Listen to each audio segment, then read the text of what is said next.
Hi dears, എല്ലാവർക്കും എൻ്റെ പുതിയ വീഡിയോയിലേക്ക് സ്വാഗതം. എല്ലാവരും സുഖമായിട്ടിരിക്കുന്നു എന്ന് കരുതുന്നു. ഞാനിന്ന് വന്നിട്ടുള്ളത് വളരെ ടേസ്റ്റി ആയിട്ടുള്ള കുറഞ്ഞ ചേരുവകളുണ്ട്. വീട്ടിലുള്ള കുറച്ച് ചേരുവകൾ മാത്രം മതി. അതുകൊണ്ട് നമുക്ക് വീട്ടിൽ തയ്യാറാക്കാൻ പറ്റിയ വളരെ സോഫ്റ്റും ടേസ്റ്റി ആയിട്ടുള്ള ഒരു പുഡിങ്ങിൻ്റെ റെസിപ്പി ആയിട്ടാണ് ഞാൻ വന്നിട്ടുള്ളത്. ഇതിൻ്റെ രുചി പറഞ്ഞറിയിക്കാൻ കഴിയില്ല, അത്ര ടേസ്റ്റാണ്. വായിലിട്ട് അലിഞ്ഞു പോകുന്ന രുചിയാണ്. നമുക്ക് വീഡിയോയിലോട്ട് പോകാം. അതിനായിട്ട് ജെലാറ്റിനാണ് എടുത്തിരിക്കുന്നത്. അതിൽ 2 ടേബിൾ സ്പൂൺ എടുത്തിട്ടുണ്ട്. അതിലേക്ക് 2 ടേബിൾ സ്പൂൺ തന്നെ നോർമൽ വാട്ടർ, സാധാ പച്ചവെള്ളം 2 ടേബിൾ സ്പൂൺ ഒഴിച്ചു കൊടുക്കാം. അത് നമുക്കൊന്ന് മെൽറ്റ് ചെയ്തെടുക്കണം, അലിയിച്ചെടുക്കണം. അതിനായിട്ട് ഞാനൊരു പാത്രത്തിൽ വെള്ളം തിളയ്ക്കാനായിട്ട് വെച്ചിട്ടുണ്ടായിരുന്നു. അതിലേക്ക് നമുക്കിത് ഇറക്കി വെച്ച് കൊടുക്കാം. എന്നിട്ട് ഫ്ലെയിം ഓഫ് ചെയ്തിട്ട് അടച്ച് വെച്ച് നമുക്ക് മാറ്റി വയ്ക്കാം. പിന്നെ ഒരു പാത്രം എടുത്തിട്ടുണ്ട്. അതിലേക്ക് 1/2 ലിറ്റർ പാലാണ് ഞാൻ ഒഴിച്ചു കൊടുത്തിരിക്കുന്നത്. അതിലേക്ക് 2 ടേബിൾ സ്പൂൺ പാൽപ്പൊടിയാണ് ഞാൻ ചേർത്ത് കൊടുത്തിരിക്കുന്നത്. പാൽപ്പൊടി ഇല്ലെങ്കിൽ കുഴപ്പമില്ല. ഈ പാലൊന്ന് തിളപ്പിച്ചൊന്ന് വറ്റിച്ചെടുത്താൽ മതി. കുറച്ചൊന്ന് വറ്റി വന്നാൽ മതി, മൊത്തത്തിലല്ല, കുറച്ചൊന്ന് വറ്റി വരാം. ഇത് പാൽപ്പൊടി ചേർക്കുമ്പോൾ പെട്ടെന്ന് തിക്കായിട്ട് കിട്ടും. പിന്നെ അതിലേക്ക് 3 ടേബിൾ സ്പൂൺ പഞ്ചസാരയാണ് ഞാൻ ചേർത്ത് കൊടുത്തിരിക്കുന്നത്. അത് നന്നായിട്ട് നമുക്കൊന്ന് തിളപ്പിച്ചെടുക്കണം. പിന്നെ അതിലേക്ക് 1 ടേബിൾ സ്പൂൺ കണ്ടൻസ്ഡ് മിൽക്കാണ് ഞാൻ ചേർത്ത് കൊടുത്തിരിക്കുന്നത്. കണ്ടൻസ്ഡ് മിൽക്ക് ഇല്ലെങ്കിൽ 1 ടേബിൾ സ്പൂൺ കൂടെ പഞ്ചസാര നിങ്ങളധികം ചേർത്ത് കൊടുത്താൽ മതി. അത് നന്നായിട്ട് ഒന്ന് ചെറുതായിട്ട് ഒന്ന് തിളച്ച് വരുമ്പോഴത്തേക്ക് നമുക്ക് ക്രഷ് ചെയ്തെടുത്ത പിസ്തയാണ് ചേർത്ത് കൊടുത്തിരിക്കുന്നത്. അത് നന്നായിട്ടൊന്ന് പൊടിയേണ്ട, മിക്സിയുടെ ജാറിലിട്ടൊന്ന് ക്രഷ് ചെയ്തെടുത്താൽ മതി. അതുമിട്ട് നമുക്കൊന്ന് ഇളക്കി കൊടുക്കാം.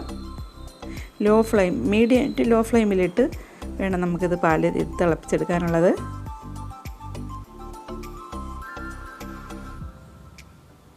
എൻ്റെ വീഡിയോ കാണുമ്പോൾ ഒന്ന് ലൈക്ക് ചെയ്യുക. ലൈക്ക് ചെയ്യുമ്പോൾ ഹൈപ്പ് എന്ന ഓപ്ഷൻ കൂടെ വരും. ഹൈപ്പ് കൂടെ ചെയ്യാൻ മറക്കാതിരിക്കുക. ആദ്യമായിട്ട് കാണുന്നവരാണെങ്കിൽ ഒന്ന് സബ്സ്ക്രൈബ് കൂടെ ചെയ്യുക. അതായത് നമ്മളെ ജെലാറ്റിൻ മെൽറ്റായിട്ട് ഇതാ വന്നിട്ടുണ്ട്. നമുക്കിത് ഈ പാലിലോട്ട് ഒഴിച്ചു കൊടുക്കാം. എന്നിട്ട് മീഡിയം ഫ്ലെയിമിലിട്ട് നമുക്കിതൊന്ന് യോജിപ്പിച്ചെടുക്കാം.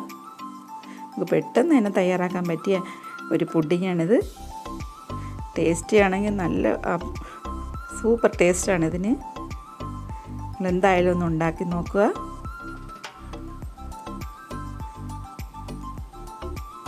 ഇത് നമുക്ക് ഫ്ലെയിം ഓഫ് ചെയ്ത് കൊടുക്കാം. ആ സമയത്ത് പിസ്തയുടെ എസൻസാണ് ഞാൻ 2-3 തുള്ളി ഒഴിച്ച് കൊടുത്തിരിക്കുന്നത്. ഇപ്പം നല്ലൊരു കളറും കിട്ടും. നിങ്ങൾക്ക് വാനില ഉണ്ടെങ്കിൽ വാനില എസൻസ് ചേർത്ത് കൊടുത്താലും മതി.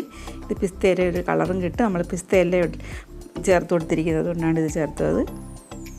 പിന്നെ ഇതാ ഒരു ബൗളിൽ നെയ്യ് തടവി എടുത്തിട്ടുണ്ട്. അതിലേക്ക് നമുക്ക് ഒഴിച്ചു കൊടുക്കാം.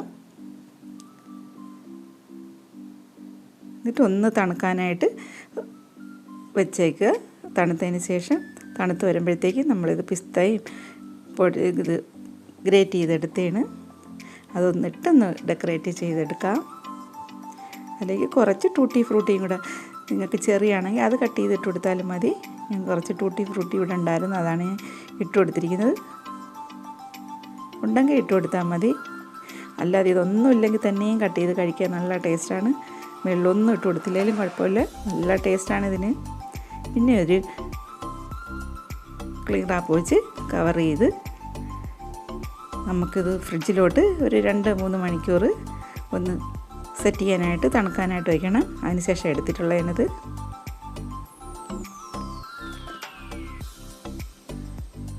വളരെ ടേസ്റ്റി ആയിട്ടുള്ള ഒരു പുഡിങ്ങാണിത്.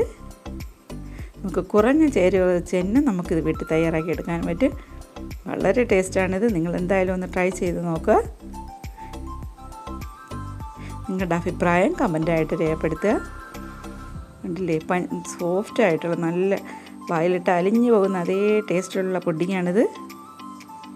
നിങ്ങൾക്ക് എല്ലാവർക്കും എൻ്റെ വീഡിയോ ഇഷ്ടപ്പെട്ടെന്ന് കരുതുന്നു. അടുത്ത വീഡിയോ ആയിട്ട് കാണുമ്പോഴേക്കും thank you for watching. Bye.